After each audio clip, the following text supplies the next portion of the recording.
Hello दोस्तों, आप सभी का स्वागत है मेरे YouTube चैनल पे। आज की इस वीडियो में हम बात करने वाले हैं एक बहुत ही अच्छी और गुड न्यूज़ के बारे में, जो कि कोल इंडिया के ऑफिसर्स के लिए है। तो जैसे कि आप सभी को पता होगा कि बहुत सालों से ये मुद्दा या ये मुद्दा कहें कि जो चल रहा था, जो कोल इंडिया के ऑफिसर्स हैं उनका जो पे स्केल है, जो बाकी महारत्ना PSUs है उनके मुकाबले कम है। और दूसरी जो चीज़ है कोल इंडिया में जो नॉन एग्जीक्यूटिव्स हैं उनका पे स्केल हर साल, हर 5 साल के बाद रिवाइज हो जाता है, जबकि ऑफिसर्स के केस में ये हर 10 साल के बाद रिवाइज हो जाता है। तो इससे हो क्या रहा था कि जो कोल इंडिया में जो नॉन एग्जीक्यूटिव्स में जो सीनियर लेवल पे हैं, जो फोरमेन्स हैं, जो A1 पोस्ट पे हैं, उनका पे स्केल जो जूनियर लेवल के ऑफिसर्स हैं उनसे ज़्यादा हो जा रहा था। और ये गैप बढ़ता ही जा रहा था क्योंकि पे स्केल नॉन एग्जीक्यूटिव के केस में हर 5 साल के बाद होता है, जबकि एग्जीक्यूटिव के केस में ये 10 साल में होता है। तो एक मुद्दा तो ये था। और दूसरा जो है, जैसे आप सभी को पता होगा कि कोल इंडिया एक महारत्ना कंपनी है, तो उसका पे स्केल दूसरे महारत्ना कंपनीज के इक्विवेलेंट होना चाहिए, जो कि नहीं था। अगर आप देखें नॉर्मली जो दूसरे महारत्ना PSUs हैं, जैसे ONGC हो गया या और जो दूसरे PSUs हैं, IOCL वगैरह, वहाँ पे जो इनिशियल जो पे स्केल है वो 60,000 से लेके 1,80,000 वाला है, जबकि कोल इंडिया में ये 50,000 वाला है।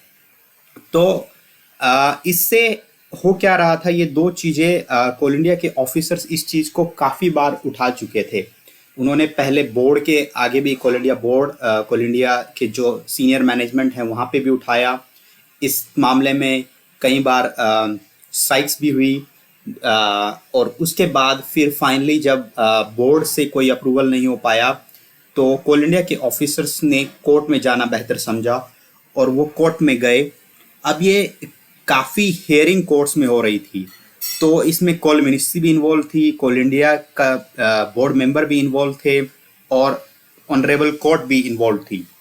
तो जो कोर्ट है, ऑनरेबल कोर्ट है, उसने कोल मिनिस्ट्री को एक कमेटी फॉर्म करने के लिए कहा, और जो कमेटी है उसने जो रिकमेंडेशन दी हैं वो कुछ इस तरह से हैं कि एक तो जो डायरेक्ट रिक्रूटमेंट है कोल इंडिया में वो 60,000 से लेके 1,80,000 तक वाले पे स्केल में होनी चाहिए।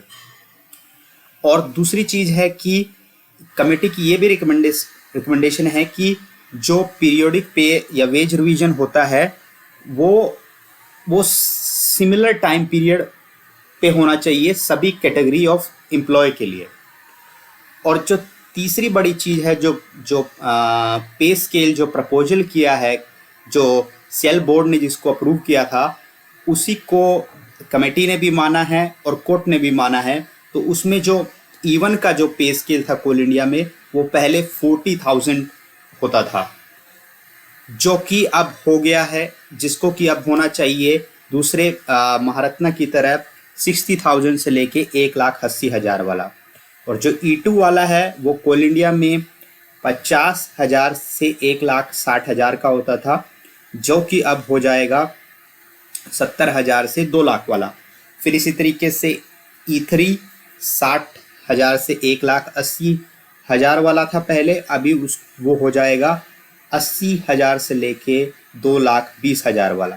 तो आप देख रहे होंगे आपके लेफ्ट में जो एग्जिस्टिंग पे स्केल है और आपके जो राइट में है वो प्रपोज्ड पे स्केल है, जिसको कि मिनिस्ट्री जो कमेटी है उसने भी माना, और उसके अलावा जो कोर्ट ने है उसने भी उसको माना।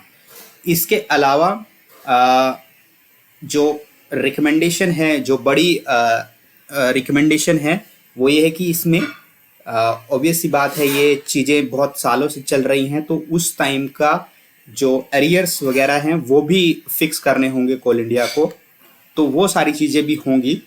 अभी पहले सिर्फ ये ऑर्डर आया है, ये पे स्केल को एटलीस्ट कमेटी ने भी एक्सेप्ट कर लिया है और कोर्ट में भी एक्सेप्ट हो गया है, तो जो कि एक बहुत अच्छी न्यूज़ है कोल इंडिया के ऑफिसर्स के लिए। उन्होंने काफ़ी स्ट्रगल किया है इस चीज़ के लिए।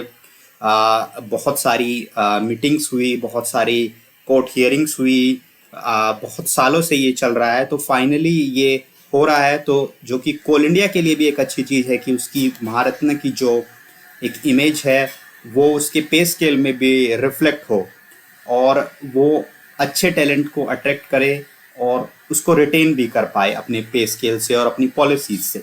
तो ये एक विन विन सिचुएशन है सबके लिए। इसमें चाहे कोल मिनिस्ट्री भी हो और कोल इंडिया बोर्ड भी हो या फिर कोल इंडिया के एम्प्लॉयज़ भी हो।